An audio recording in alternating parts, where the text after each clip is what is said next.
Okay, so today let's talk about the TimeWise foundations and as a consultant, how we match it up, and as a customer, how you can be sure that your consultant is helping you find the perfect shade.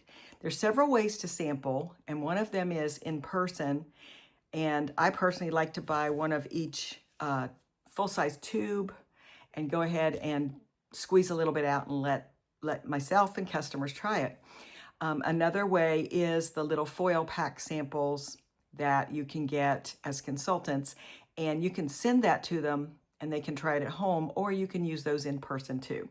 So the consultants have a handy, it's sort of like a cheat sheet of giving us ideas of where to start. And we think about the undertone of the skin, whether it have pink, yellow, olive, neutral.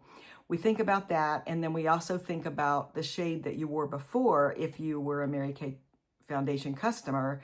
And of course I am a Mary Kay customer of foundation. So I'm using the chart, the handy chart, and it tells me which ones have the pink undertone. You might be able to tell that I have a little pink undertone in my skin. This is me without foundation.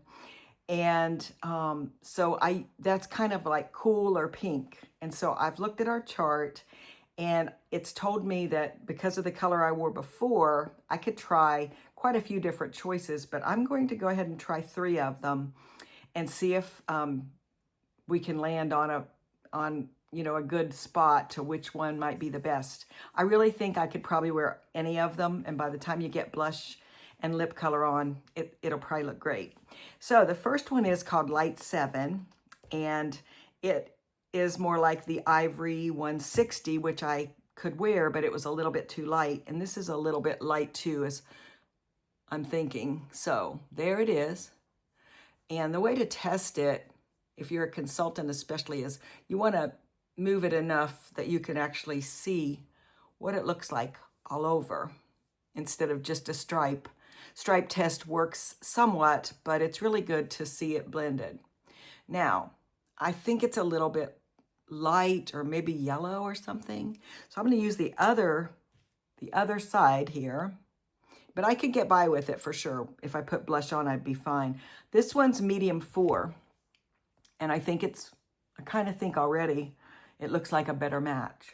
I've actually got a mirror that I'm looking at as well as the phone. So that one blended easier. And another suggestion, I'm going to go ahead and try it, is medium 7. So I'm going to put that one on my forehead and see if we can even tell any different. I could probably get by with any of these, honestly.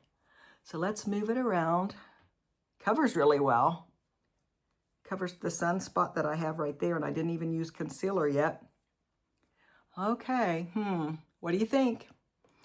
This is Light 7, medium 4, medium 7. Okay, I'm thinking medium 7 on my forehead maybe looks the best. Go ahead and send me a text or make a comment what you think. Let me know, okay? I hope this is helpful, and I hope you have a great week. The secret code for consultants for the month of May is celebration. Be sure to text that and let Sherry know that you watched the video. Great, thank you. Well,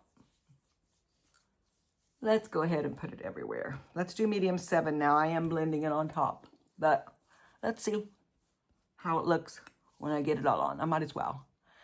Okay, I'm gonna see about that. I'll wear it today and see what happens. I think I might be medium 7. I'm gonna put a little bit here. I had a little bit of concealer, but I think I rubbed it off.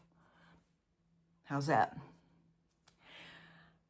Now let's do a little blush. I'm gonna go ahead and use Spark Change out of the new promotion. I'm gonna use a little bit of this.